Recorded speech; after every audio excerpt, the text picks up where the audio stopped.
नमस्कार, मैं डॉक्टर विनय गुप्ता। दान देना एक बहुत बड़ी चीज़ माना जाता है व्यक्ति के जीवन में।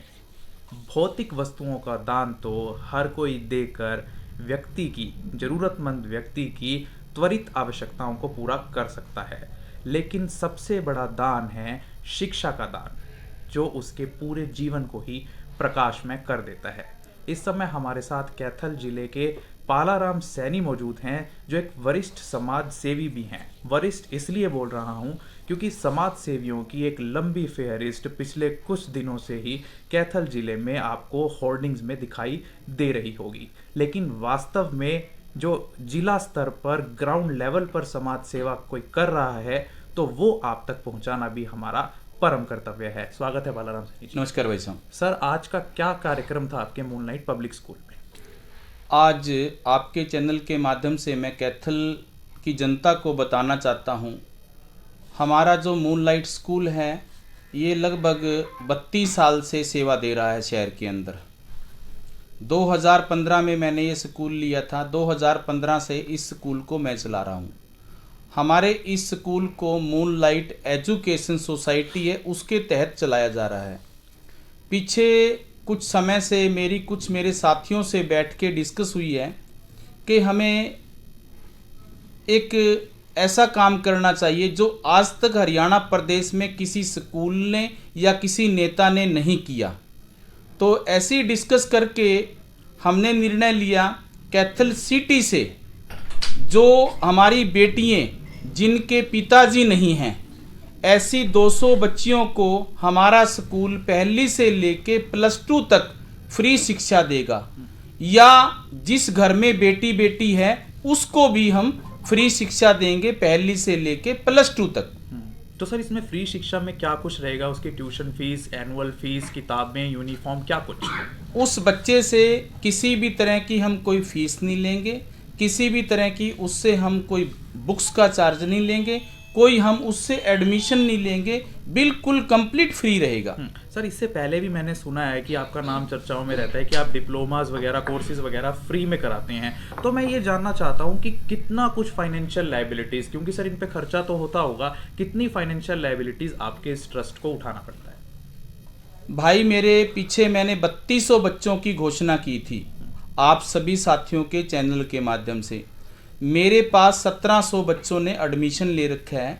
1700 बच्चों के अंदर 500 बच्चे एनटीटी के हैं और 400 बच्चे कंप्यूटर के हैं, लगभग 300 बच्चे पार्लर के हैं और 400 के करीब सिलाई के हैं और 200 बच्चे मेरे पास फायरमैन के हैं।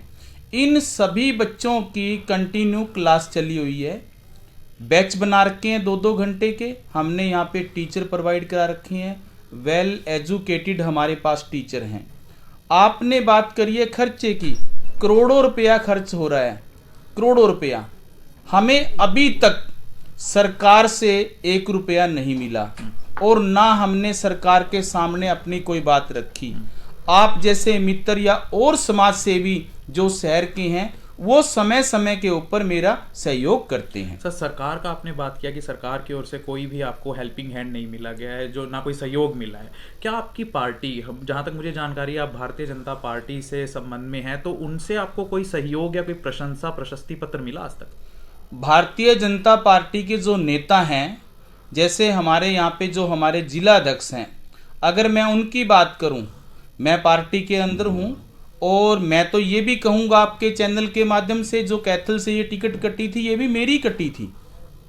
लेकिन यहाँ पे जो आज हमारे स्थानीय नेता हैं, वो सारे के सारे कहीं न कहीं मेरे पीछे पड़े हुए हैं।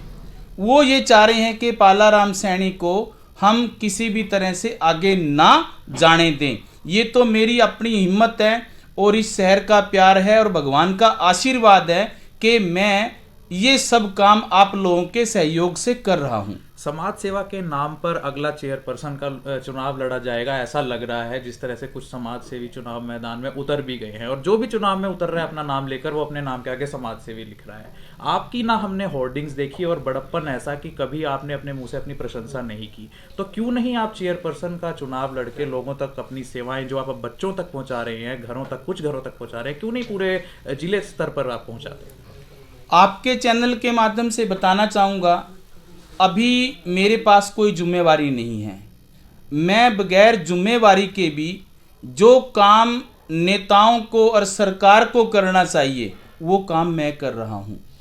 आज तो कोई भी आदमी अपने नाम के आगे लिख लेता है समाज सेवी। समाज सेवा करना बहुत मुश्किल काम है। घर की चूड़ा तक हिल जाती हैं, घर के बर्तन तक बिक जाते हैं, सारा कुछ बिक जाता है, तब जाके समाज की सेवा होती है। और मैं अपनी बात करूं, मेरे अपने घर के जो काम हैं मैं वो नहीं कर पाता हूं। शायद हो सकता है कि कई बारी मैं अपने बच्चों की फीस ना दे पाऊं, लेकिन फिर भी मैं जो बच्चे मेरे स्कूल में पढ़ रहे हैं या जो मैं सेवा कर रहा हूं, तो उनकी तरफ मेरा ध्यान ज़्यादा है। बिल्कुल सही कहा आपने, चैरिटी बिगिंस एट होम पुरानी इंग्लिश प्रोवर्ब है। तो पालाराम सैनी जी, क्या ये माना जाए कि आप चेयरमैन के चुनाव में उतरेंगे, हाँ या ना, ये चाहे बीजेपी आपको टिकट दे या ना? मैंने पहले भी कहा है और आज भी मैं कह रहा हूँ, मेरी पार्टी बीजेपी है। बीजेपी पार्टी मेरी माँ है। देखो, एक कहावत है देसी भाषा में कि जब माँ सारे बच्चों को प्यार करती है ना, तो बराबर का करना चाहिए। अगर बीजेपी पार्टी मुझे टिकट देती है, मेरा राइट भी बनता है, मैंने मेहनत की है, टिकट भी मेरी कटी है, तो मैं चुनाव लड़ूंगा। अगर बीजेपी पार्टी मेरे साथ अब की बार भेदभाव करती है, बिल्कुल खुले मन से आपके चैनल के माध्यम से मैं बताना चाहता हूं कि हम 110% चुनाव लड़ेंगे। चुनाव लड़के इस शहर की सेवा करेंगे, क्योंकि आज भी हम सेवा कर रहे हैं। जब हमारे पास जिम्मेवारी आ गई, शहर के लोगों ने हमें आशीर्वाद दिया, भगवान ने हमें आशीर्वाद दिया, तो हम इससे भी डबल काम करेंगे। बात हुई पार्टी की कि पार्टी के कुछ नेता आपके पक्ष में नहीं है, आपके साथ सौतेला व्यवहार हो रहा है भाजपा की, जहां तक मुझे समझ में आ रहा है। सैनी समाज का क्या हाल है? क्योंकि आज कोई भी जब कोई कैंडिडेट खड़ा होता है, कहता है कि मेरे साथ ब्राह्मण समाज है, अग्रवाल समाज है। क्या सैनी समाज आपको एक मुश्त चुनावी उम्मीदवार के रूप में देखता है? मेरा जो समाज है, सैनी समाज, सभी को पता है। मेरा वो समाज है, मेहनत कश मेरा समाज है, ईमानदार मेरा समाज है। मेरे कैथल का जो मेरा समाज है, लगभग हमारी 14,000 वोट हैं कैथल के अंदर।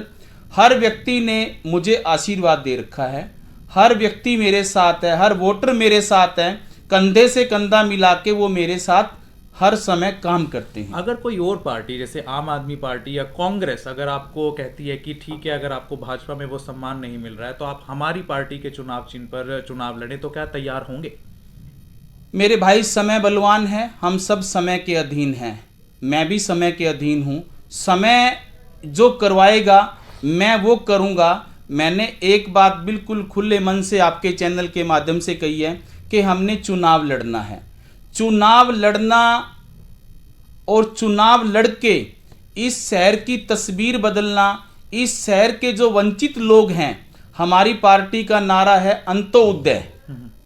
अंत्योदय पे शायद कहीं ना कहीं पार्टी थोड़ी बहुत ही कमी रखती होगी, लेकिन आपका भाई आपके सामने पूरे शहर को पता है, वाकई में ही मैं अंत्योदय पे काम कर रहा हूं। जिस लेडीज के पास उसके पति का साया उठ गया है और उसके पास लड़कियां हैं, उन लड़कियों को हम शिक्षा दे रहे हैं। मैं मानता हूं कि इससे बड़ी कोई सेवा नहीं है। अभी मैं बताऊंगा आपके चैनल के माध्यम से, शक्ति नगर के अंदर शोरगर परिवार से एक महिला मेरे पास आई। उसके पति की 2020 के अंदर कोरोना काल में डेथ हो गई। तो उसके पास 3 लड़कियां हैं, लड़का नहीं है। एक छोटा सा उसका घर है। उसने जब मेरे बारे में पता लगा तो मैंने उसकी तीनों बच्चियों के अपने स्कूल में रजिस्ट्रेशन कर लिया है और उन तीनों बच्चियों को मैं पहली से लेके +2 तक, एक बच्ची प्री नर्सरी में है, एक सेकंड में है और एक थर्ड में है, उन तीनों लड़कियों को +2 तक बिल्कुल मैं फ्री शिक्षा दूंगा। मेरा मानना है शिक्षा का जो दान है इससे बड़ा कोई दान नहीं है।